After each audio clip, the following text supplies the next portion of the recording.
Movie start होती है Andy नाम के एक लड़के से जो एक घर में अपनी मॉम और बहन के साथ रहता था। एंडी के पास बहुत सारे टॉयज थे जिनके साथ वो पूरा दिन और रात खेलता रहता था। उन डॉल्स में से एक डॉल थी शेरिफ डॉल जिसका नाम था वुडी और वो एंडी की फेवरेट डॉल थी। हम देखते हैं कि एंडी की मॉम उसे नीचे बुलाती है और सारे के सारे टॉयज जिंदा हो जाते हैं और खेलने लगते हैं। सारे टॉयज एक बात डिस्कस कर रहे थे क्योंकि एंडी अपना घर छोड़कर शिफ्ट होने वाला था तो उसकी बर्थडे पार्टी अर्ली मनाई जा रही थी क्योंकि वो अपने सारे यहाँ के फ्रेंड्स को एक बर्थडे पार्टी देना चाहता था। यहाँ पे सारी डॉल्स ये बात डिस्कस करती हैं कि कहीं ऐसा ना हो बर्थडे पार्टी पे कोई नया टॉय आ जाए जो कि एंडी का फेवरेट टॉय बन जाए। पर यहाँ पर वुडी कहता है कि ऐसा तो नहीं हो सकता क्योंकि मैं एंडी का फेवरेट टॉय हूँ और रहूंगा। अब देखते ही देखते वो डे आ जाता है और यहाँ पर तैयारियां बर्थडे की जोरों शोरों से चल रही थी। आहिस्ता आहिस्ता बहुत से बच्चे गिफ्ट्स लेकर आते हैं और सारे टॉयज ये प्लान बनाते हैं कि हम अपनी ग्रीन आर्मी को नीचे भेजेंगे ताकि वो नजर रख सके कि कौन से नए टॉयज आ रहे हैं। वो 2 वॉकी टॉकीज लेते हैं और एक वॉकी टॉकी ग्रीन आर्मी लेकर नीचे चली जाती है। ग्रीन आर्मी वो वॉकी टॉकी नीचे एक प्लांट में रख देती है ताकि ऊपर के सारे टॉयज नीचे की बातें सुन सके। एक के बाद एक सारे गिफ्ट्स ओपन होते हैं पर उनमें ऐसा कोई टॉय नहीं था जो कि वुडी को रिप्लेस कर सके। ऊपर सारे टॉयज बहुत खुश होते हैं कि उनको कोई रिप्लेस नहीं करेगा। लास्ट में एंडी की मॉम एक स्पेशल गिफ्ट लेकर आती है एंडी के लिए पर यहाँ पर वॉकी टॉकी खराब हो जाता है और ऊपर के टॉयज नहीं सुन पाते कि नीचे क्या चल रहा है। इतनी देर में सारे एंडी के फ्रेंड्स ऊपर रूम में आते हैं और सारे टॉयज बिल्कुल वैसे ही एक्ट करते हैं कि जैसे वो कभी जिंदा थे ही नहीं। यहाँ पर एंडी वुडी को हटाकर बेड पर एक नया गिफ्ट रखता है। वुडी बहुत हैरान होकर देखता है कि ये कौन सा नया टॉय है और यहाँ पर हम देखते हैं बज लाइटईयर को। बज लाइटईयर को लगता था कि दुनिया में उसका मिशन है लोगों को बचाना। सारे के सारे टॉयज बहुत फैसिनेट होते हैं उसे देखकर क्योंकि वो बहुत ही न्यू टेक्नोलॉजी वाला टॉय था। वुडी थोड़ा सा जेलस फील कर रहा था।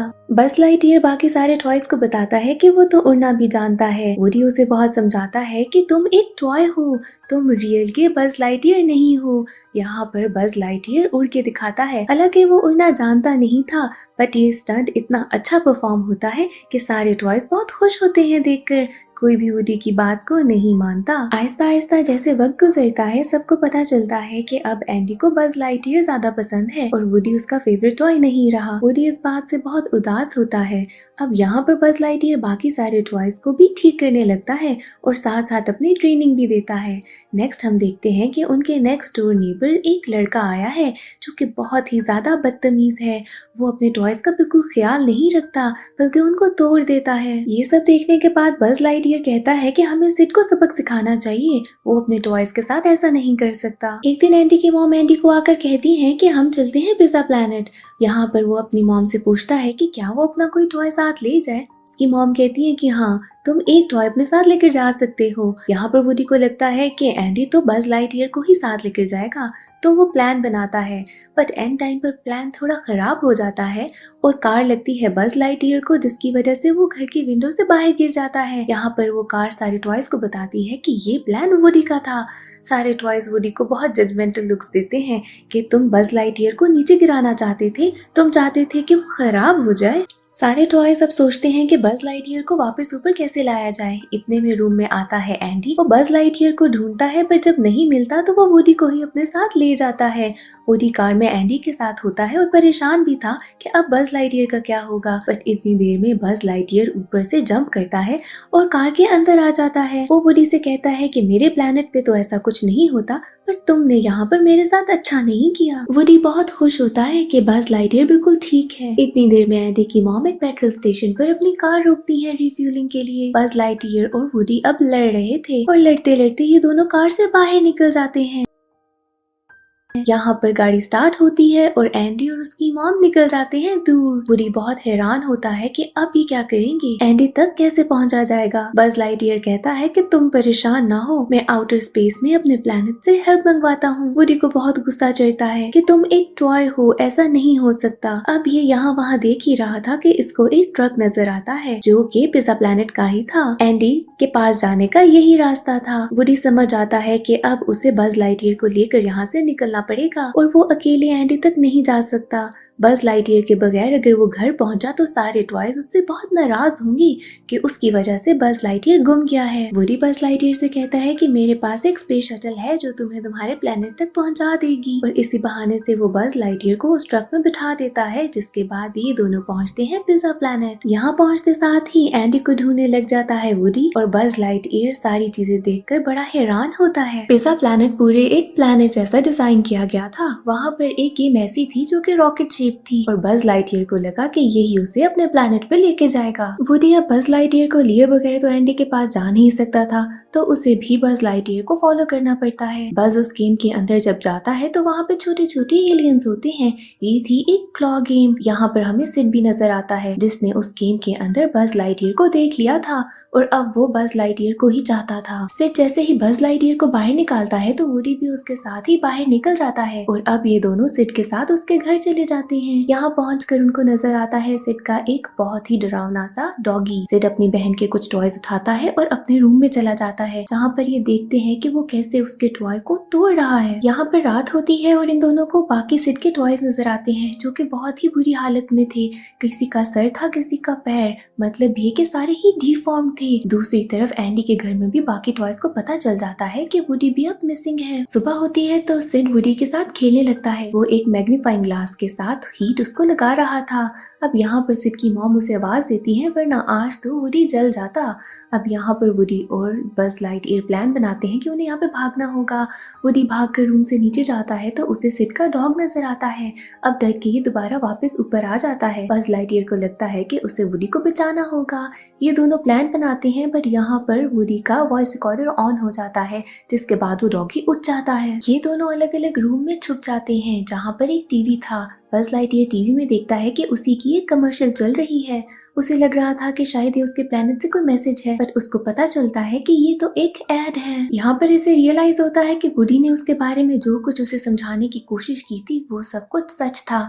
वो सच में कोई प्लेनेट से नहीं आया, वो तो एक टॉय है। यहाँ पर बज लाइटईयर थोड़ा सा परेशान भी था, बट वो हिम्मत नहीं हारता। वो सोचता है कि उसे इस सिचुएशन से बाहर निकलना होगा।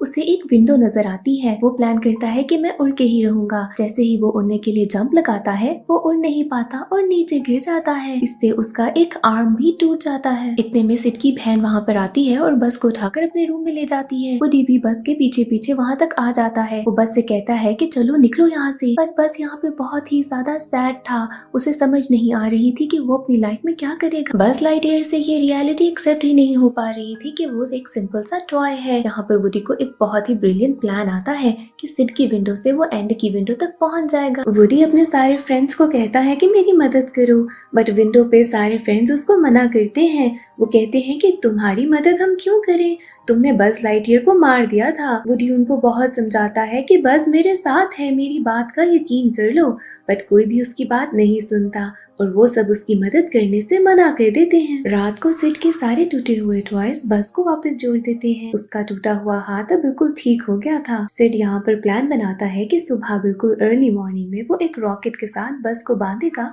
और उसे ब्लास्ट कर देगा, क्योंकि वो चाहता था कि बज लाइटईयर उड़े। यहाँ पर सबको पता चल गया था कि रॉकेट के उड़ने साथ ही बज टूट जाएगा। वुडी इस बात से बड़ा परेशान हो जाता है। पूरी रात वुडी बज लाइटईयर को बस यही समझाता रहता है कि तुम्हें यहाँ से निकलना होगा। हम दोनों एंडी के फेवरेट टॉयज हैं और वो हमें मिसिंग पाकर कितना उदास होगा। उसे खुश रखना हमारा मेन मोटो है। बज लाइटईयर बहुत ही ज्यादा उदास था, क्योंकि उसको रियलिटी का पता चल चुका था, जो कि वो अब तक एक्सेप्ट नहीं कर पाया था कि वो एक सिंपल टॉय है। आखिरकार वुडी की मेहनत काम लाती है और बज लाइटईयर मान जाता है कि हम यहाँ से भाग चलेंगे, बट अफसोस देर हो चुकी थी। दिन शुरू हो गया था और सिड अपने रॉकेट के साथ आता है और बज को लेकर बाहर चला जाता है। वुडी बाकी सारे सिड के टॉयज को कहता है कि मेरी मदद करो वरना बस टूट जाएगा। अब यहाँ पर ये सारे लोग प्लान बनाते हैं कि हम बाहर जाएंगे और सिड को डराएंगे। सिड बाहर रॉकेट को लॉन्च करने के लिए रेडी था। इतने में सारे टॉयज सिड के सामने आते हैं। सिड बहुत ज्यादा डर जाता है जब देखता है कि सारे टॉयज आपस में बातें कर रहे हैं और चल फिर रहे हैं। सारे टॉय सेट्स को धमकी देते हैं कि हम तुम्हें नहीं छोड़ेंगे अगर अब से तुमने किसी भी टॉय को हार्म किया या तोड़ा। बस इतना ज्यादा खुश होता है कि सारे टॉयज उसकी मदद के लिए आए हैं। सिड इतना घबरा जाता है और वहाँ से भाग जाता है। इसके बाद वुडी बस को छुड़ाता है और ये दोनों दोबारा एंडी के घर जाते हैं। घर पहुँचने पे वो देखते हैं कि एंडी अपनी मॉम के साथ एक गाड़ी में बैठ के चला गया है। दूसरी तरफ एक ट्रक है जिसमें सारा सामान लोड हुआ है, वो भी जाने वाला था। यहाँ पर वुडी और बस लाइटईयर प्लान करते हैं कि ट्रक में चढ़ जाएं किसी तरीके से। बस लाइटईयर तो चढ़ जाता है बट वुडी पीछे रह जाता है। यहाँ पर सिड का डॉग आता है और वुडी को छुड़ाने लगता है। बस लाइटईयर उसको बचाने के लिए फिर वापस आता है। वुडी इस बार ट्रक में आ जाता है और बस लाइटईयर पीछे रह जाता है, जिसके बाद वो टॉय कार को बाहर भेजता है कि बस लाइटईयर को ले आए। बाकी सारे टॉयज ट्रक से देखते हैं कि कैसे वुडी ने टॉय कार को भी बाहर फेंक दिया है और उनको लगता है कि अब ये बस लाइटईयर के बाद बाकी सारे टॉयज को भी बाहर फेंक देगा। इस डर से वो लोग वुडी को बाहर धक्का दे देते हैं। यहाँ पर बस लाइटईयर टॉय कार में आता है और वुडी को उठा लेता है। ये लोग ट्रक के पास जाने की कोशिश करते हैं। बाकी सारे टॉयज भी देख लेते हैं कि कैसे बस लाइटईयर और वुडी दोनों जिंदा हैं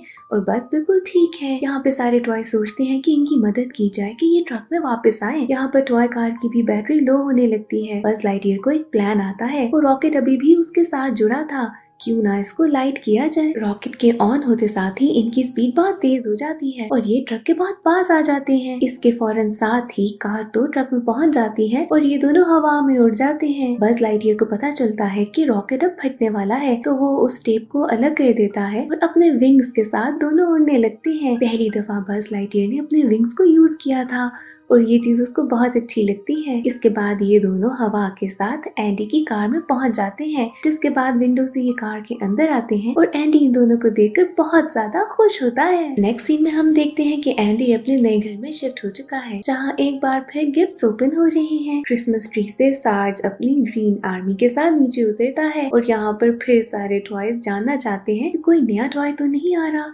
जिसकी वजह से वो रिप्लेस हो जाएंगे। मिस्टर पोटैटो हेड को पता चलता है कि गिफ्ट में मिसेस पोटैटो हेड आई हैं और वो बहुत ही ज्यादा खुश होता है।